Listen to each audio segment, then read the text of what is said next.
नमस्कार, आप देख रहे हैं एसपीएन 9 न्यूज और मैं हूं आपके साथ मनीष कुमार सानी। महाराष्ट्र विधानसभा चुनाव में महायुति और एमवीए दोनों खेमों में सीट बंटवारे पर अब तक अंतिम सहमति नहीं बनी है।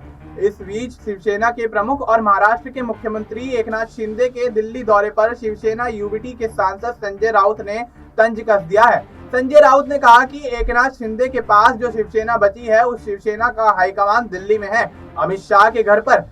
हमारी शिवसेना जो ओरिजिनल है, वो जो बाला साहेब की शिवसेना है, उसको कभी सीट शेयरिंग के लिए दिल्ली जाने की नौबत नहीं आई। उद्धव ठाकरे गुट के नेता संजय राउत ने कहा, प्रमोद महाजन, गोपीनाथ मुंडे या लाल कृष्ण आडवाणी साहब या जो भी भारतीय जनता पार्टी के नेता थे वो मुंबई आते थे और बाला साहेब से बातचीत किया करते थे।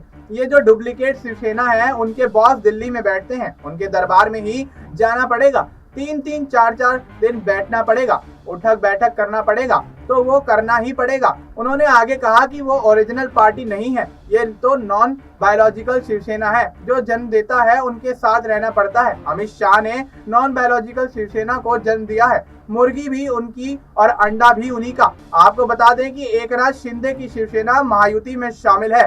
शिवसेना के साथ महायुति में भारतीय जनता पार्टी और अजीत पवार की पार्टी है। वहीं इसका मुकाबला महाविकास आघाड़ी यानी एमवीए से है। एमवीए में उद्धव ठाकरे की शिवसेना यूबीटी, कांग्रेस और शरद पवार एसपी शामिल हैं। संजय राउत ने एमवीए में सीट बंटवारे पर कहा कि जल्द ही इसकी घोषणा की जाएगी। ज्यादातर सीटों पर सहमति बन चुकी है। अब देखना ये होगा कि महायुति और एमवीए किस तरह से सीटों पर सहमति बनाकर ऐलान करती हुई नजर आएगी, क्योंकि देखा जाए तो अगले महीने 13 नवंबर को महाराष्ट्र में सभी विधानसभा सीटों पर मतदान किया जाएगा। और ऐसे में जिस तरह से तमाम राजनीतिक पार्टियों के बीच सियासी खींचतान जारी है, संजय राउत जिस तरह से एकनाथ शिंदे पर हमला करते हुए नजर आ रहे हैं और शिवसेना पर हमला करते हुए नजर आ रहे हैं, तो स्थिति साफ है कि कहीं ना कहीं महाराष्ट्र के अंदर सियासी घमासान तेज हो चला है और विधानसभा चुनाव में समीकरण चौंकाने वाले सामने आ सकते हैं। फिलहाल आपको इस मुद्दे पर क्या कुछ लगता है, आप अपनी राय हमें कमेंट करके बता सकते हैं। बाकी देश और दुनिया से जुड़ी तमाम जानकारी के लिए आप देखते रहिए एसपीएन 9।